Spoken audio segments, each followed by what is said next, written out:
साथियों नमस्कार। कैसे हो आप सभी। जय कुमार पॉलिटी के इस मंच पर आप सभी का स्वागत है। धार्मिक स्वतंत्रता पढ़ रहे हैं। धार्मिक स्वतंत्रता के अधिकार में अनुच्छेद 26 का आज अध्ययन करेंगे। Freedom to manage religious affairs, धार्मिक कार्यों के प्रबंध की स्वतंत्रता। इस पर चर्चा शुरू करें इससे पहले एक छोटी सी सूचना यह है कि सीईटी का नोटिफिकेशन जारी हुआ है अभी, और जैसे ही कोई भी इस तरह की विज्ञप्ति जारी होती है तो बहुत बड़े स्तर पर भीड़ एकदम बदल जाती है। मैं इसको चिंता का विषय समझता हूं। साथियों, अगर आपका टारगेट वो ही है जो सीईटी के तहत जो एग्जाम होते हैं जिनके लिए आप पात्र हो जाएंगे, वो ही टारगेट है तो आप 100% उस पर जाइए। लेकिन मैंने देखा है कि जैसे अभी कोई भर्ती का किसी भी अपने फर्स्ट सेकंड थर्ड ग्रेड में भर्ती नहीं है फिलहाल, तो लोग एक भटकाव की तरफ है। तो साथियों, पहले भी बता चुका हूं, जो एक टारगेट रखेगा उसकी सफलता बहुत जल्द सुनिश्चित हो जाएगी। नहीं तो अक्सर हम हर भर्तियों में 2, 4, 5, 10 नंबर से रह जाते हैं। उसका कारण ये भटकाव ही होता है। तो अगर आपका टारगेट सेकंड ग्रेड है तो आप सेकंड ग्रेड छोड़ के कहीं मत जाइए। आप लगातार अपने इसमें अध्ययन बनाए रखो, क्योंकि जैसे ही आप उधर जा रहे हो तो आपका ये भी छूट गया जो आपने इतने दिनों से पढ़ रहे थे, आप इससे भी भटक गए, और आप अब उधर जा रहे हो तो वो नया पढ़ रहे हो। एक काम को करने की आदत डालो। हाँ देखो, किसी का सिलेबस बहुत ज्यादा मैच हो रहा है तो आप थोड़ा सा कम ध्यान देते हुए उस एग्जाम को दे सकते हो। और वैसे भी ये तो पात्रता परीक्षा है, तो अगर आपकी ठीक ठाक तैयारी तो वैसे भी निकल जाएगा। वो आपको पता है कि आपकी कितनी तैयारी है। तो मेरे हिसाब से ऐसा बिल्कुल मत कीजिए। मेरे साथ भी ऐसा हुआ था। हम भी जब तैयारी कर रहे थे तो इस तरह की बहुत सारी वैकेंसियां निकलती थी। तो मेरे बहुत सारे ऐसे साथी थे जो छोड़ छोड़ कर चले गए, जो मेन टारगेट था उसको छोड़कर चले गए, और जो भी भर्ती निकलती उसके पीछे भाग जाते। आप ऐसा ना करें। मैंने वो गलती नहीं की थी, और मेरे साथियों में सबसे पहले मैं लगा था, और भी मेरे साथी लगे थे साथ में, लेकिन जो इस तरह के भटकाव में थे वो काफी लेट लगे थे। तो इसलिए आपसे अनुरोध है, आप एक टारगेट रखो। आपका टारगेट सेकंड ग्रेड नहीं है तो बिल्कुल मत रखो, वो ही रखो। आपको पटवारी बनना है तो पटवारी बनो, लेकिन भटको मत। चलिए हम अपना टॉपिक जारी रखते हैं। धार्मिक कार्यों के प्रबंध की स्वतंत्रता। अनुच्छेद 25 में स्वतंत्रता का अधिकार व्यक्तियों को दिया गया था, हमने जिसका अध्ययन कर लिया है। और अनुच्छेद 26 में जो धार्मिक स्वतंत्रता का अधिकार है वो किसी व्यक्ति को नहीं मिला है, बल्कि वो धार्मिक संप्रदायों को मिला है, या उनकी जो कैटेगरी, उनके वर्ग हैं जो उनको दिया गया है। अतः अनुच्छेद 26 सामूहिक रूप से धार्मिक स्वतंत्रता का अधिकार प्रदान करता है, व्यक्तिगत रूप से नहीं, संस्थाओं के लिए है। तो इस अनुच्छेद में क्या लिखा हुआ है, इसमें 3, 4, 5 बातें हमें याद रखने की हैं जो कि इंपॉर्टेंट है। तो सबसे पहली बात यह कि इस पर प्रतिबंध भी है, और प्रतिबंध है लोक व्यवस्था, सदाचार और स्वास्थ्य। तो सबसे पहले तो इसके प्रतिबंध लिख देते हैं हम।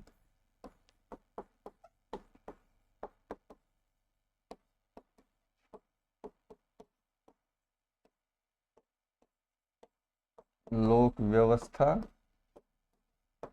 सदाचार और स्वास्थ्य,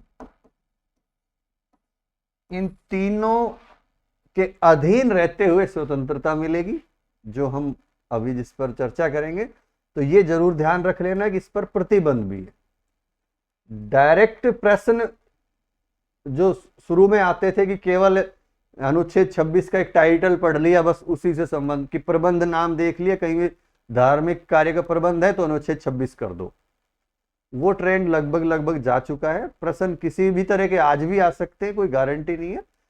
खूब सरल प्रश्न भी आ सकते हैं, लेकिन हमें अब कॉन्सेप्ट पे जाना है। तो अब ये जो अपवाद होते हैं, प्रतिबंध होते हैं, यहां से प्रश्न पूछे जाने लग गए हैं और कठिन प्रश्न यहीं से बनते हैं, क्योंकि ज्यादातर इनको इग्नोर किया जाता है और हम उस जो उसका टाइटल होता है उससे रिलेटेड एक दो लाइन याद कर लेते हैं और अगला अनुच्छेद पढ़ना शुरू कर देते हैं। हम ऐसा नहीं कर रहे हैं, हम अपना डिटेल में पढ़ रहे हैं। तो चलिए साथियों, इसमें लिखा हुआ है कि इस अनुच्छेद के तहत लोक व्यवस्था, सदाचार और स्वास्थ्य के अधीन रहते हुए प्रत्येक धार्मिक संप्रदाय, जो रिलीजियस डेनोमिनेशन है या उसका कोई सेक्शन है, अनुभाग है, उसको ये अधिकार दिए गए हैं। अधिकार कौन कौन से हैं उस पर आगे चर्चा करेंगे। तो एक तो प्रत्येक धार्मिक संप्रदाय को मिला है ये।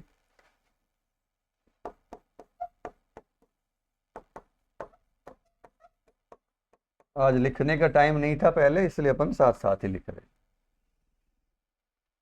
धार्मिक संप्रदाय को मिलेगा और या उसके अनुभाग को, सेक्शन शब्द का यूज किया है, SECTION, सेक्शन। सेक्शन को अनुभाग भी कह सकते हो या वर्ग भी कह सकते हो, जो भी है।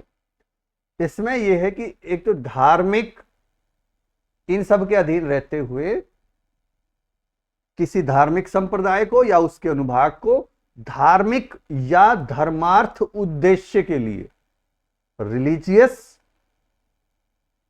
एंड चैरिटेबल पर्पज के लिए संस्थाओं की स्थापना और पोषण करने का अधिकार है।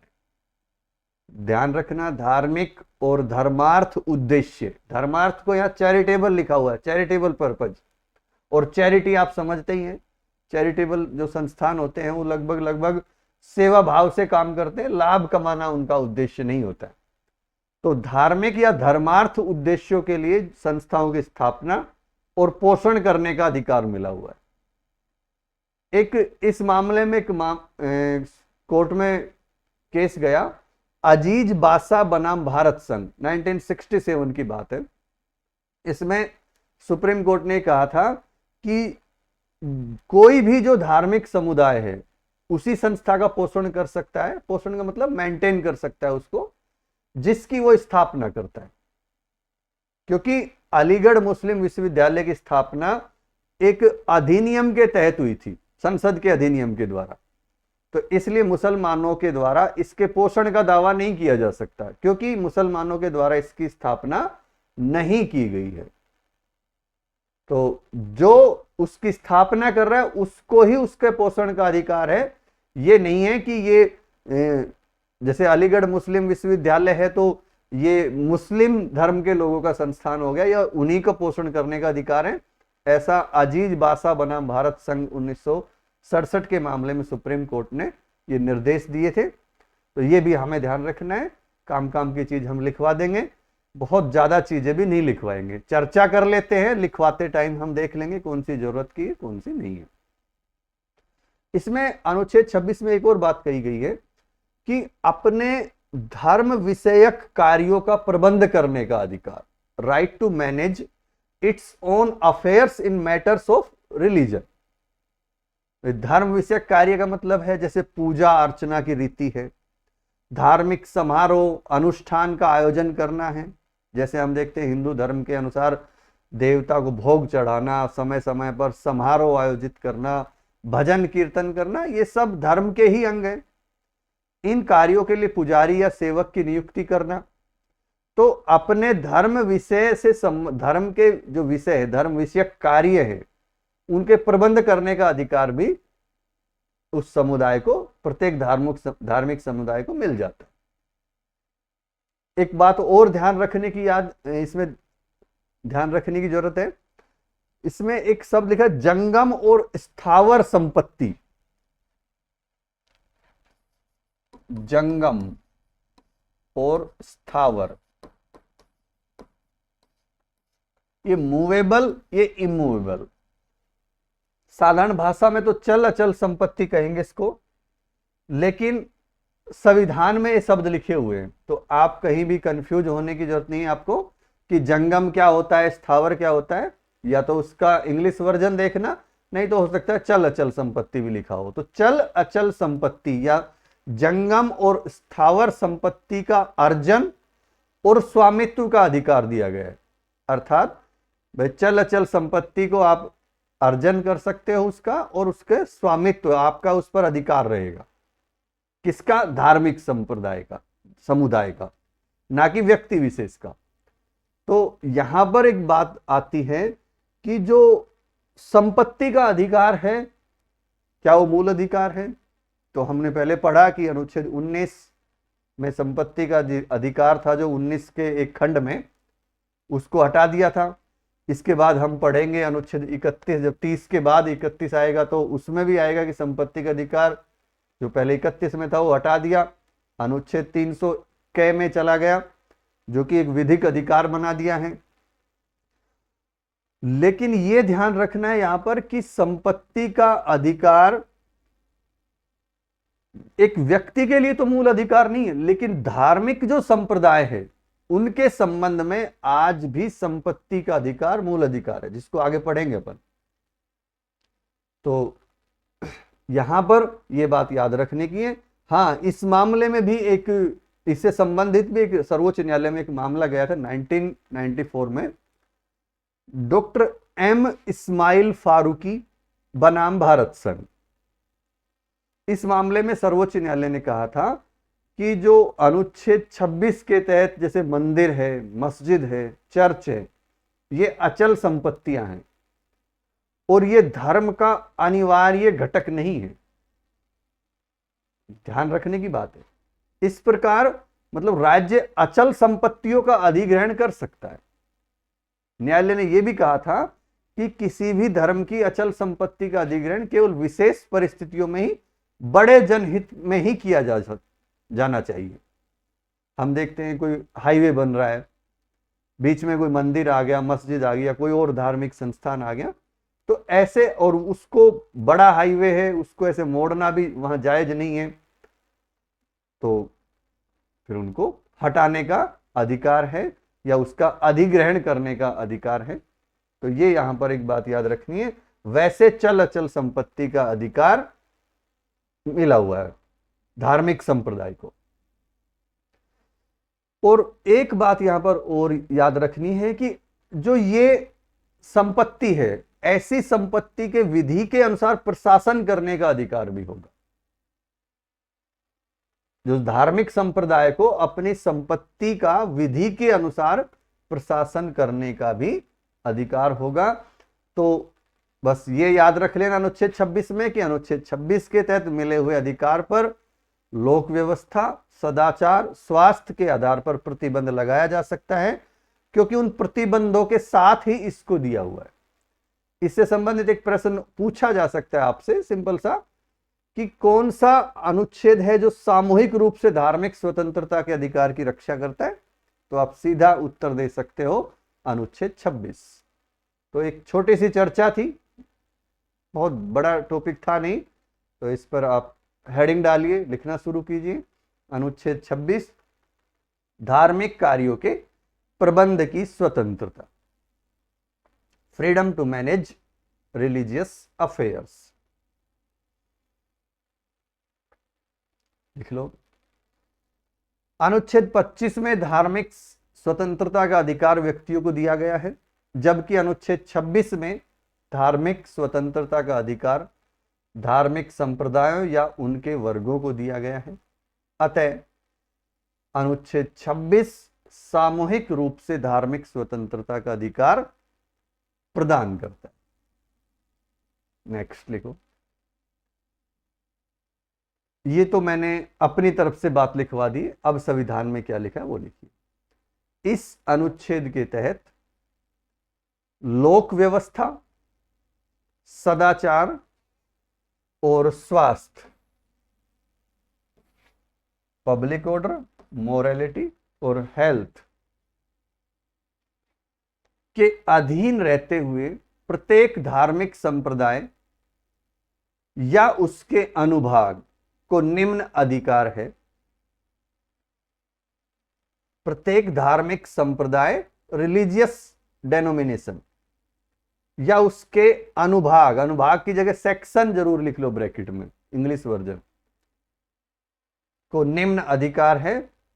ए, डालकर लिखो, धार्मिक और धर्मार्थ उद्देश्यों के लिए, इनके भी आप ब्रैकेट में लिख लो, धार्मिक के ब्रैकेट में तो रिलीजियस हो जाएगा, धर्मार्थ का जरूर लिख लो, चैरिटेबल पर्पज, संविधान में चैरिटेबल लिखा हुआ है, चैरिटेबल की जगह कहीं धर्मार्थ लिखा होगा, कहीं धर्मार्थ लिखा होगा, कहीं और कुछ भी लिखा हो सकता है, कई अर्थ लिखे जा सकते हैं, तो यहां पर चैरिटेबल याद रखना। धार्मिक और धर्मार्थ उद्देश्यों के लिए संस्थाओं की स्थापना और पोषण करने का अधिकार, पोषण की जगह मेंटेन लिख सकते हो इंग्लिश में। नेक्स्ट लिखो, अपने बी डाल के लिख लो, अपने धर्म विषयक कार्यों का प्रबंध करने का अधिकार, अपने धर्म विषयक कार्यों का प्रबंध करने का अधिकार। नेक्स्ट लिख लो सी, जंगम, मूवेबल लिख लो इसको, या चल लिख लो इसकी जगह, जंगम और स्थावर, इमूवेबल या अचल लिख सकते हो, या साधारण भाषा में आप लिख सकते हो चल अचल संपत्ति के अर्जन और स्वामित्व का अधिकार। नेक्स्ट,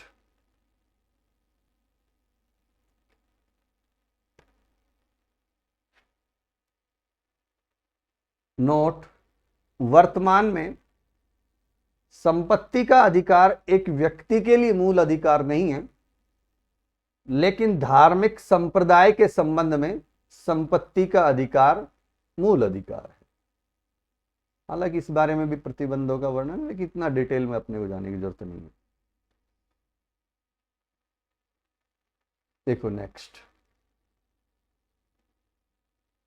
लेकिन doctor M Ismail Faruqui, doctor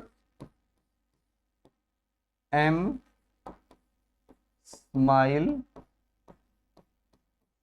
Farooqui बनाम भारत संघ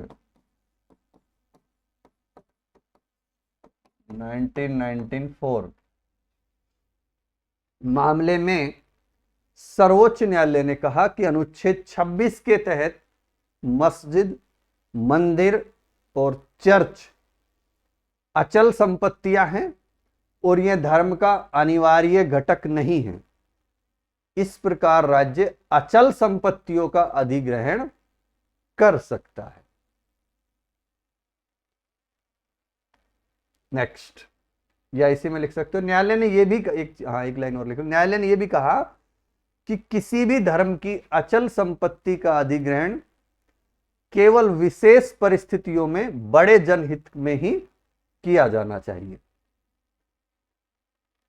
next, D, A B C लिख चुके हैं, डी, ऐसी संपत्ति का विधि के अनुसार प्रशासन करने का अधिकार होगा। तो साथियों, एक छोटा सा अनुच्छेद था, अनुच्छेद 26 को, ये 3-4 बातें हमें इसमें याद रख लेनी है, ABCD वाली, और बाकी कॉन्सेप्ट है। तो बहुत बड़ा अनुच्छेद हमारा ये नहीं था, और इतना ही था। नमस्कार, आज के लिए इतना ही। नेक्स्ट टॉपिक में बहुत जल्द उपस्थित होते हैं। धन्यवाद।